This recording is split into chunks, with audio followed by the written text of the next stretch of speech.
की पुण्यश्लोक अहिल्यादेवी होळकरांच्या नावाने जी आम्ही कर्जमाफी योजना आणलेली आहेत, ज्या अटी त्याच्यामध्ये टाकल्या गेल्या आहेत, त्यामुळे कुठल्याही शेतकऱ्यावर अन्याय होणार नाही. पण काल उत्तर देत असताना आम्ही ज्या मागण्या केल्या होत्या, ज्याच्यामध्ये सर्वात महत्वाची मागणी म्हणजे 2019 मध्ये ज्या शेतकऱ्यांनी लाभ घेतलेला आहे त्यावेळेसच्या कर्जमाफीचा, महात्मा ज्योतिबा फुलेंच्या नावाने जी कर्जमाफी होती, त्या लाभार्थी शेतकऱ्यांना या नव्या योजनेमध्ये फक्त 50,000 रुपयाचा लाभ तिथं सरकारने दिला होता. आमचं मागणी होती ही अट काढण्यात यावी. सरसकट 2 लाखाचा लाभ सर्व शेतकऱ्यांना, म्हणजे ज्या शेतकऱ्यांनी 2019 मध्ये कर्जमाफीचा लाभ घेतला त्यांना पण आणि इतरही शेतकऱ्यांना द्यावा अशी आमची मागणी होती. दुसरी मागणी आमची जी होती ती होती, जे रेग्युलर असणारे शेतकरी आहेत त्यांना तुम्ही 26-27 वर्षाची जी अट टाकली, म्हणजे जे वर्ष अजून संपलं नाही, म्हणजे 1 वर्ष त्यांना थांबावं लागलं असतं, ती अट सुद्धा तिथं काढण्यात यावी. या दोन्ही अट काल काढल्या.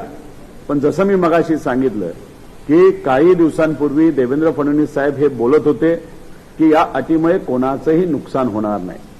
मग आम्ही आमचा संघर्ष मोठा केला, जास्त आक्रमक केला, शेतकऱ्यांना घेऊन आम्ही रस्त्यावर उतरलो. आणि मग आपण बघितलं असेल, हळूहळू कुठेतरी सरकारला सुद्धा कळालं की शेतकरी आता आक्रमक होत चाललेले आहे. शेतकऱ्यांना कळालेलं आहे या अटीमुळे आपलं नुकसान होणार आहे. आणि मग अनेक वेळा सरकारबरोबर आम्ही चर्चा केली, मुख्यमंत्री साहेबांबरोबर चर्चा केली, परदेशी जे या कर्जमाफी योजनेचे जे काही समिती होते, त्याचे प्रमुख होते, त्यांच्याबरोबर एकदा चर्चा केली. दुसऱ्यांदा जेव्हा चर्चा करण्याची वेळ आली, दुर्दैवाचं ते त्या बैठकीला आले नाही. त्यामुळे ह्या सगळ्या संघर्षानंतर आणि अधिवेशनामध्ये अंतिम आठवडा प्रस्तावामध्ये आम्ही हे मुद्दे मांडल्यानंतर शेवटी सरकारला या अटी मागे घ्याव्या लागल्या. म्हणजे कुठं ना कुठंतरी शेतकऱ्यांची एकजूट जी झाली, जो संघर्ष आम्ही सर्वांनी मिळून केला, अनेक आमदारांनी जो मुद्दा अधिवेशनामध्ये मांडला, या सगळ्या ज्या काही मागण्या होत्या त्या सरकारला मान्य करत तिथं या अटी काढण्यात आल्या. त्यामुळे मला असं वाटतं की नक्कीच शेतकऱ्यांचा फायदा, आणि ते सुद्धा अनेक आमदारांनी त्यांचे मतं तिथे व्यक्त केली होती. त्याच्यावर उत्तर देत असताना आमच्या सगळ्यांची जी मागणी होती, ज्याच्यासाठी पवित्र भूमी पंढरपूरमध्ये आम्ही सर्वांनी मिळून अन्नत्याग आंदोलन केलं होतं, शेतकरी नेत्यांनी पाठिंबा दिला होता, अनेक राजकीय नेत्यांनी पाठिंबा दिला होता, सर्वसामान्य शेतकऱ्यांनी पाठिंबा दिला होता. त्याच्याचबरोबर छत्रपती संभाजीनगरमध्ये एक खूप मोठं आंदोलन, रास्ता रोको, तिथे असणाऱ्या शेतकऱ्यांच्या पाठिंब्याने आम्ही तिथं ते केलं. आणि करत असताना तुम्हाला माहीत असेल, सुरुवातीला देवेंद्र फडणवीस साहेब हे सांगत होते 40 लाख शेतकऱ्यांचा फायदा याच्यामुळे होणार आहे. मी मनापासून सरकारचे आभार व्यक्त करतो. संघर्ष करावा लागला, बराच काळ याच्यामध्ये गेला, पण तरी सुद्धा सरकारचे आभार आणि मुख्यमंत्री साहेबांचे आभार. म्हणजे जनतेच्या हितासाठी आपण जर संघर्ष केला आणि जनता आपल्याबरोबर उभं राहिली तर यश कसं असतं हे आपल्या सर्वांना आत्ता बघता येतं. अनेक आमदार, अनेक नेते, अनेक खासदार विकास व्हावा म्हणून सत्तेत गेले, पण आपण जर प्रामाणिकपणे रस्त्यावरची लढाई लढत राहिलो त्याला 100% यश येतं. हे कुठंतरी या कर्जमाफी योजनेसाठी जो लढा आम्ही उभा केला होता आणि त्याला यश आलं, त्याच्यातून आपल्या सर्वांना त्या ठिकाणी कुठेतरी बघायला मिळतं. सुरुवातीला आंदोलन केलं तर काही लोकांना असं वाटलं की कुठंतरी आंदोलन अडचणीत गेलं, सरकारकडनं प्रतिसाद तिथं मिळाला नाही कारण आमची बैठक नाही झाली.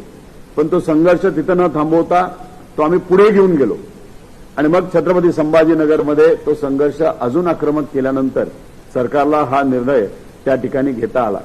आता याच्यात महत्वाचं काय की आम्ही कर्जमाफीचे मुद्दे घेऊन तिथे लढत होतोच, पण त्याच्याचबरोबर इतरही आमच्या काही मागण्या होत्या त्या दुर्दैवाने सरकारकडनं अजूनपर्यंत मान्य नाही झाल्या.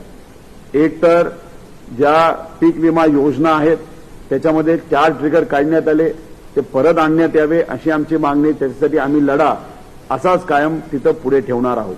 त्याच्याबरोबर बीड जिल्ह्यामध्ये 2020चे 800 कोटी रुपये तिथे असणाऱ्या लाखो शेतकऱ्यांना जे अजूनपर्यंत मिळालेले नाहीत त्याच्यासाठी सुद्धा येत्या काळामध्ये आम्ही एक मोठं आंदोलन हे उभं करणार आहोत. त्याचबरोबर फडणवीस साहेब मुख्यमंत्री असताना 2017 मध्ये बोंड अळीमुळे झालेल्या नुकसानाचे पैसे अजूनपर्यंत देण्यात आलेले नाही जाहीर करून सुद्धा. त्यामुळे त्यासाठी सुद्धा येत्या काळामध्ये शेतकऱ्यांच्या वतीने आम्ही संघर्ष करणार आहात. त्याचबरोबर राज्यभरात मनरेगाचे कामाचे हजारो कोटी रुपये थकीत आहेत. त्यासाठी येत्या काळामध्ये आम्हाला आंदोलन करावं लागेल.